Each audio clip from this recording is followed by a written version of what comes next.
Hello everyone, this is संतोष है। आज की इस वीडियो में हम लोग बात करने वाले हैं इंजीनियरिंग मैकेनिक्स के कुछ इंपॉर्टेंट ऑब्जेक्टिव क्वेश्चंस के बारे में, जो कि यार एग्जामिनेशन में या तो पूछे गए हैं या फिर काफ़ी ज़्यादा इंपॉर्टेंट है, रिपीट होने के चांसेस ये सब क्वेश्चंस के रहते हैं। चलो स्टार्ट कर लेते हैं। देखो मेरे सामने यहाँ पे पेज पे क्वेश्चंस लिखा हुआ है, आपके सामने यहाँ पे स्क्रीन पे स्लाइड होगा, वहाँ से आप पढ़ेंगे और उसका आंसर करेंगे, ठीक है। और हम लोग साथ के साथ डिस्कशन करेंगे। चलिए क्वेश्चन नंबर 1 देखिए।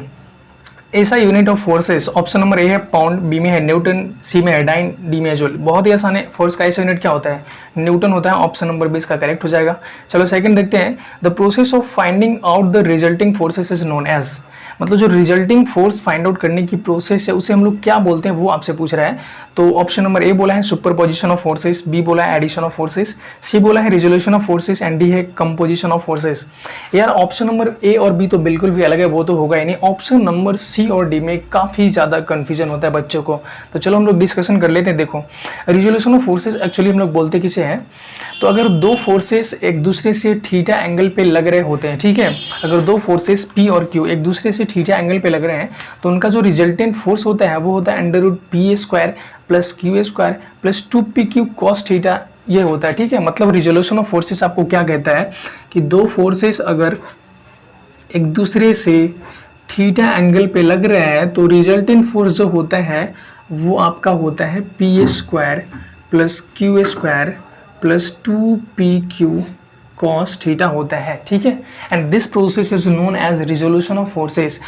और कंपोजिशन ऑफ फोर्सेस आपका क्या होता है, तो कंपोजिशन ऑफ फोर्सेस ये बताता है आपको कि अगर एक फोर्स है जो कि हॉरिजॉन्टल से थीटा डिग्री एंगल बनाते हुए एक्ट कर रहा है, ठीक है, अगर वो हॉरिजॉन्टल से थीटा डिग्री एंगल बनाते हुए एक्ट कर रहा है तो उसका दो कंपोनेंट होता है, एक हॉरिजॉन्टली और दूसरा वर्टिकली, उसे हम लोग रिजॉल्व कर सकते हैं। And this process is known as basically composition of forces. मतलब ये कि अगर एक फोर्स है यार जो कि ग्राउंड से थीटा डिग्री एंगल के साथ लग रहा है, तो इसे हम लोग रिजॉल्व कर सकते हैं दो हॉरिजॉन्टली एंड वर्टिकली अलग अलग कंपोनेंट में।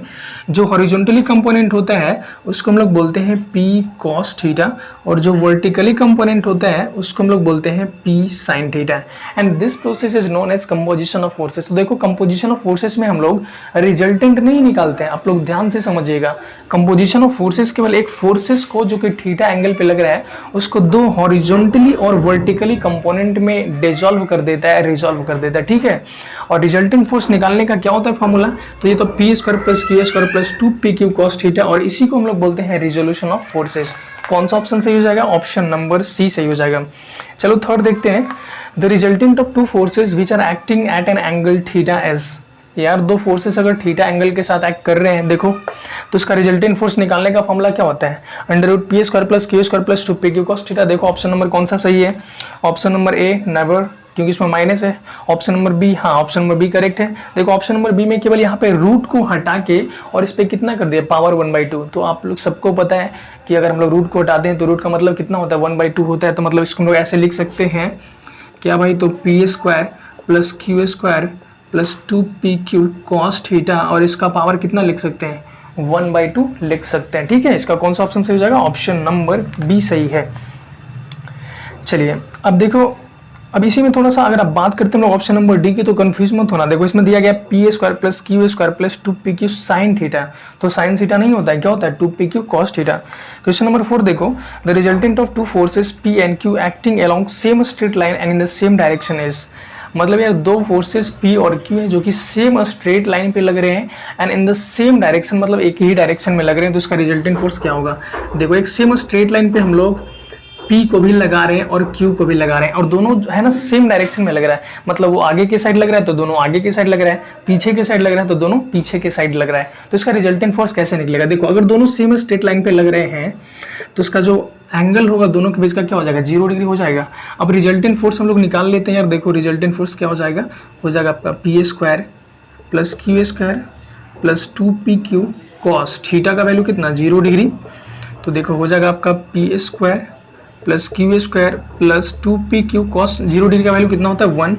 चलो तो इसको हम लोग लिख सकते हैं क्या, P + Q का होल स्क्वायर, स्क्वायर से रूट खत्म हो जाएगा, तो क्या आएगा आपका रिजल्टेंट फोर्स का वैल्यू, P + Q आ जाएगा, ठीक है। कब? जब दोनों सेम स्ट्रेट लाइन में लग रहे होंगे and in the same direction लग रहे होंगे। कौन सा ऑप्शन सही है? Option number C. 5 देखो। The resultant of two equal forces P making an angle 2 theta is given by. दो इक्वल फोर्सेस हैं मतलब दो इक्वल फोर्सेस हैं P और उनके बीच जो लगने वाला मतलब एंगल है, उन जो कितने एंगल पे लग रहे हैं, तो 2 थीटा पे लग रहे हैं। रिजल्टेंट फोर्स आपको बताना है। देखो यहाँ पे हम लोग लिख देते हैं, यहाँ पे इसकी बात हम लोग कर लेते हैं। दो फोर्सेस हैं P एंड Q, जो कि उनके बीच का जो एंगल है ना 2 थीटा है और दोनों का मैग्नीट्यूड सेम है, मतलब ये P है तो ये भी P है। तो रिजल्टेंट फोर्स आपको बताना है। देखो कर लो, फिर यहाँ पे सॉल्व करेंगे तो हो जाएगा पी ए स्क्वायर प्लस ये भी Q भी कितना है P A square plus 2P into P into cos, angle कितना है 2 थीटा है। चलो तो ये कितना हो जाएगा P A square plus P A square कितना हो जाएगा 2P स्क्वायर और प्लस यहाँ पे 2P इंटू पी कितना हो जाएगा 2P स्क्वायर इंटू कितना हो जाएगा कॉस 2 थीटा। और आगे सॉल्व करेंगे तो हो जाएगा 2P स्क्वायर कॉमन लेंगे तो क्या हो जाएगा 1 प्लस कॉस 2 थीटा। नेक्स्ट देखो 2P स्क्वायर तो ऐसे ही रहेगा, 1 प्लस कॉस 2 थीटा का फॉर्मूला क्या होता है 2 कॉस स्क्वायर थीटा। ट्रिगोनोमेट्री में आप लोगों ने पढ़ा होगा शायद, 2 कॉस स्क्वायर थीटा।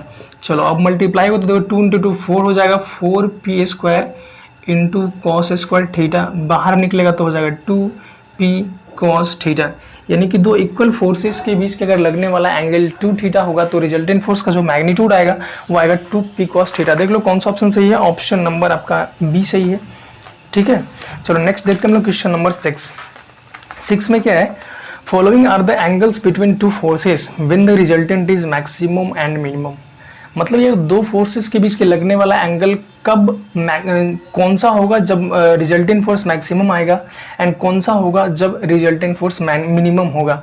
मतलब सिंपली ये समझ लो कि जो दिया, जैसे ऑप्शन नंबर ए में क्या दिया 90 डिग्री एंड 0 डिग्री, तो आपको बताना है कि इसमें से ऐसा कौन सा पेयर्स है जिसमें पहला वाला एंगल दिया हुआ है कब जब रिजल्टेंट फोर्स मैक्सिमम होगा एंड सेकेंड वाला एंगल दिया है कब जब रिजल्टेंट फोर्स मिनिमम होगा।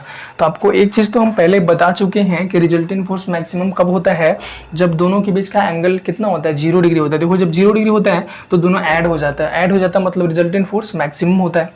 यही अगर हम लोग अपोजिट बात करें, और देखो ऐसे इसको लॉजिकली भी समझ सकते हो यार, अगर एक सेम स्ट्रेट लाइन पे दो फोर्सेस लग रहे हैं, मतलब P भी लग रहे हैं और उसी पे Q भी लग रहा है, एक ही लाइन ऑफ एक्शंस पे एक ही डायरेक्शंस में अगर दो अलग अलग फोर्सेस लग रहे हैं, P भी इसी डायरेक्शन में लग रहा है इसी लाइन ऑफ एक्शंस पे और Q भी लग रहा है, ऐसे समझो ना कि जैसे मान लो एक ब्लॉक यहाँ पे रखा हुआ है, ठीक है, एक टुकड़ा रखा हुआ है, उस पर हम लोग फोर्स लगा रहे हैं, 10 न्यूटन का लगा रहे हैं हम और 5 न्यूटन का लगा रहा है कोई और लड़का, तो यार पत्थर पे कितना फोर्स लगेगा, तो दोनों का ऐड हो जाएगा क्योंकि दोनों हम लोग उसी पे लगा रहे हैं और एक ही डायरेक्शन में लगा रहे हैं, तो 10 और 5 कितना हो जाएगा 15 हो जाएगा।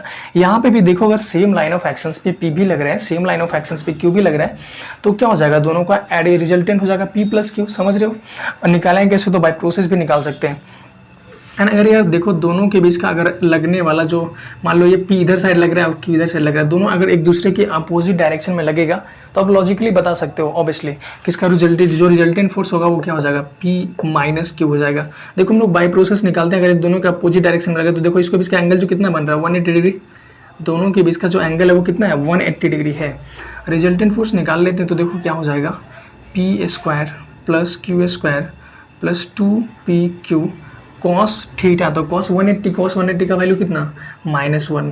इसको और हम लोग सॉल्व करेंगे तो हो जाएगा P square plus Q square minus 2PQ। इसको हम लोग लिख सकते हैं P माइनस Q का होल स्क्वायर आएगा कितना P माइनस Q। ठीक है, रिजल्टेंट फोर्स कितना आएगा P माइनस Q आएगा। इससे ये पता चलता है यार कि एक दोनों अगर एक दूसरे के अपोजिट डायरेक्शन में लग रहे हैं तो रिजल्टेंट फोर्स जो आएगा वो बहुत ही कम मैग्नीट्यूड का आएगा। कैसे निकलेगा P माइनस Q। ठीक है, तो आपका कौन सा ऑप्शन सही हो जाएगा, ऑप्शन नंबर डी सही होगा। जब 0 डिग्री लगेगा दोनों के बीच का एंगल तब होगा रिजल्टेंट फोर्स का वैल्यू मैक्सिमम, जब 180 डिग्री लगेगा तो उनके बीच का होगा रिजल्टेंट मिनिमम। ठीक है, नेक्स्ट देखते हैं question number 7, the resultant for a number of forces acting at a point is given by. Resolution मतलब कंपोजिशन ऑफ फोर्सेस में आपको बताया गया होगा कि अगर एक पॉइंट पे बहुत सारे फोर्सेस एक्ट कर रहे होते हैं तो सबको हम लोग सबसे पहले या तो हॉरिजॉन्टली या फिर वर्टिकली डिसॉल्व कर लेते हैं। ठीक है, और उसका जो लास्टली जो रिजल्टेंट फोर्स हम लोग निकालते हैं उसका फॉर्मूला होता है रिजल्टेंट फोर्स निकालने का ये under root summation of forces along vertically, summation of forces along Y axis समझ लो सिंपली, वर्टिकल मतलब वाई एक्सिस का square plus summation of forces along X axis मतलब हॉरिजॉन्टली फोर्सेस का स्क्वायर, ये होता है। ठीक है, देखो इसमें कौन सा ऑप्शन सही है, ऑप्शन नंबर डी सही है, समेशन ऑफ वर्टिकली फोर्सेस का square plus summation of horizontally forces का स्क्वायर का पावर 1/2 मतलब रूट में दिया गया। ठीक है, ऑप्शन नंबर डी सही है। चलो क्वेश्चन नंबर 8 हम लोग देख लेते हैं, the point at which the whole weight of the body may be considered to act is known as. इसको क्या बोलते हैं, सिंपल थे, इसको तो सबको पता होगा, option number C centre of gravity. ठीक है, चलो क्वेश्चन नंबर 9 देखते हैं। The centre of gravity of right circular cone is measured along the vertical axis. तो इसका ऑप्शन नंबर सी हो जाएगा आपका सही, h/4 फ्रॉम इट्स बॉटम। कहाँ से होता है, बॉटम से होता है। क्वेश्चन नंबर 10 देखो, the SI unit of work is, work का एसआई यूनिट क्या होता है, जूल होता है, ऑप्शन नंबर ए। ठीक है, तो उम्मीद करते हैं यार आपको बहुत अच्छे से ऑब्जेक्टिव समझ में आ गया होगा। यार मैं आपको ABCD करवाने से बढ़िया यही समझा कि क्यों ना थोड़ा सा डिस्कशन करवा दूँ, जिससे कि आपको ज़्यादा से ज़्यादा याद रह सके। ठीक है, तो ठीक है, मिलते हैं नेक्स्ट वीडियो में किसी और ऑब्जेक्टिव प्रॉब्लम के साथ। और हाँ, आप कमेंट करके हमें ज़रूर बताएं कि आपको किस टॉपिक पे वीडियो चाहिए। ठीक है, और ये वीडियो कैसे लगी वो भी आप कमेंट करके हमें बता सकते हैं। चलो पढ़ाई करते रहो, मिलते हैं नेक्स्ट वीडियो में। Take care, all the best, bye bye.